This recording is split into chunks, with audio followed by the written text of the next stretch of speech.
Last Labyrinth is a VR point and click style puzzler. I'll be going over what the game offers and hopefully help you decide if this is one for you. Please note this is a review for the VR version. There is a non-VR version of this game called Last Labyrinth Lucidity Lost. I did try some of this and it plays pretty much the same.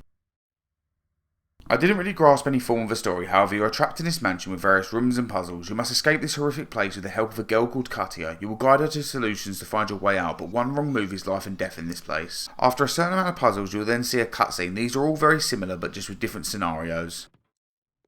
Gameplay is very simple to understand. You cannot move as you are chained to a wheelchair and you must guide Katia around with a laser pointer and confirming this by nodding yes or no. This is pretty much all there is to it. The puzzles range in difficulty and they're all varied in style, which does change the game up a bit. With a simplistic gameplay it does mean you can jump straight in. My main issue with the gameplay is sometimes when pointing at something, Katia doesn't always do it, and it became quite frustrating, especially when you'd have to point multiple times. Overall I enjoyed the gameplay and think it works well most of the time, but it is quite repetitive.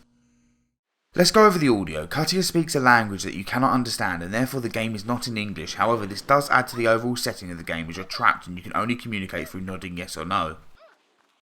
Time for the graphics and performance. The graphics look okay with your character and others being the most detailed. The floors, walls and various objects do look somewhat washed out, however the environments are quite unsettling and the puzzles have been crafted very well. Performance wise I had no issues with crashes or frame drops.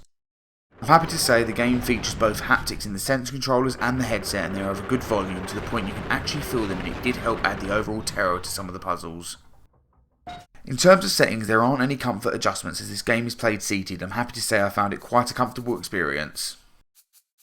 Overall, Last Labyrinth is a unique experience with some creepy environments and really unsettling puzzles. It's really dark in terms of the death scenes as you need to realise Katia looks like a kid, and when you fail a puzzle this leads to her demise as well as your own, and these are pretty brutal at times and even I found them to be quite intense. Therefore I do think some players may be turned away by the fact of this. However, if you're someone who isn't shaken by a dark setting and over the top deaths then this may not bother you. So, should you get this game? Well, if you enjoy escape the room type puzzles then you'll likely enjoy this one. Although if you're someone who doesn't like being stuck in one spot then I'd say don't bother with it.